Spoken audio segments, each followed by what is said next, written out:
Nākošais jautājums, ko darīt, ja pēc lieliski uzsāktām attiecībām un pēc pirmās nakts viņš ir pazudis un aizbildinās ar aizņemtību darbā?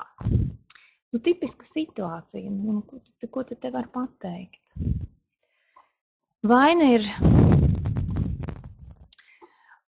ir varbūt, ka viņš ir domājis, ka tas vispār ir viens nakts romāns.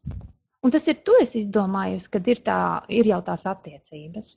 Viņš vienkārši ir brīvs cilvēks, kurš šovakar ar vienu, nākošo vakar ar citu, un tā viņam ir norma, un viņš vispār neiespringst par kaut kādām attiecībām. Viņš vienkārši labi pavada laiku, izklaidējās, viņam ir tāds dzīves periods.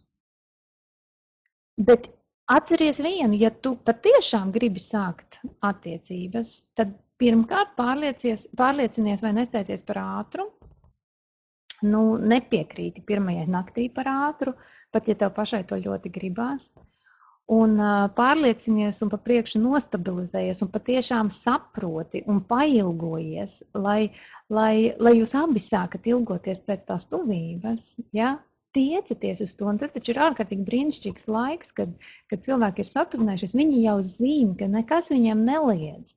Viņi zina, ka viss būs, bet pastiep šito periodu garumā. Faktiski tas, kas notiek līdz tai pilnīgai tuvībai, tas taču ir ārkārtīgi skaisti. Nu, nekad otrais to nevar ne izbaudīt, ne iegūt, ne vēlreiz kaut kā nebūt saveidot. Ja? Nu, tā kā stiep faktiski garumā, cik vien vari. Es to saucu par tādu riņķošanas vai vienam ap otru, ja, tādu periodu, vai ir tas konfekšu un buķešu periods, konfeta, kā tur bija buketnī vai kaut kāds tur periods, ja. Un tad neapdali sevi ar šo aplidošanas laiku. Jūs paskatieties, kā suņi un kaķi dara. Man mājās kaķenīte, viņi taču vārtās un ņemās, bet tajā mirklī, ka to runcīti atved vai viņu aizved pie viņas, viņi iespiež dupsi stūrī un viss, tur nekas nebūs. Un tagad, lai viņš cenšas. Un tad viņš nabadzīgs lien no ādas ārā veselu dienu, lai viņa, nu labi. Bet pirms tam viņa auroja man kā traka mājās un gaidīja, kur tad nu būs tas puisīts. Un redz, mums meitenēm tieši šitas ir jāmāk sariktēt no vienas puses, jo mēs esam pašas, kad mēs ilgojamies pēc tām attiecībām un mēs šausmīgi viņu gaidām. Un tad mēs esam viņu sagaidījuši un tad mēs ļoti gribam. Bet tad, kad gribam, tad pēkšņi iepauzēt gudri, kā kaķenes, iepauzēt, lai viņš ir tas, kas to dara.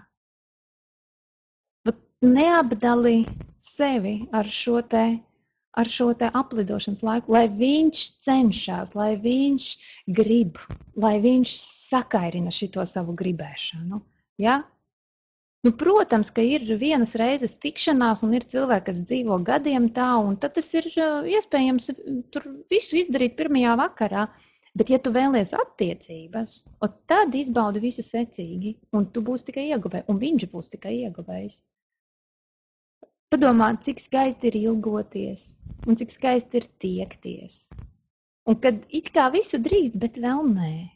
Kad abiem gribās, bet vēl abi pagaida, tāpēc, ka ciena viens otru, tāpēc, ka ciena attiecības. Bet, ja ir tā, kā tā meitene raksta, ka, viss jau ir noticis, ka tu tagad jau vairs nevar, kā tur izpūst uz vilpienu atpakaļ neievilksi, ja? Tad vainu jāmēģina saintriģēt un radīt kaut kādu jaunu ilgošanos, vai arī šo puisi laiž prom un nākošais jābūt gudrākai. Un faktiski tur ir tā, ka tagad tu vari pajautāt savai zemapziņai, vai tiešām šis, kurš tagad pazuda, ir mans īstais. Un parasti šādos gadījumos atbilde būs nē, jo ja viņš būtu īstais, tad viņš nebūtu pazudis. Un visticamāk, ka tās sāpes vai tas neapmierinātais šobrīd ir mūsu ego, ja, kurš it kā sadomājies un it kā gribēja, lai viņš ir tas, kurš pakaļ skrien un kaut ko tam līdzīgi, ja, bet ego ir tas, kurš taisa kaut kādas tagad, ne tā problēmas, bet kaut kādu diskomfortu sevī. Ja, tā kā, vai paskatīties, kas tur ar mums tur tajā mirklī iekšā notiek. Tas, ka viņš nav īstais, tas faktiski ir jau skaidrs. Ja, jo, ja viņš būtu īstais, tad viņš pazust nekur nevar. Savam cilvēkam paiet garām nevar.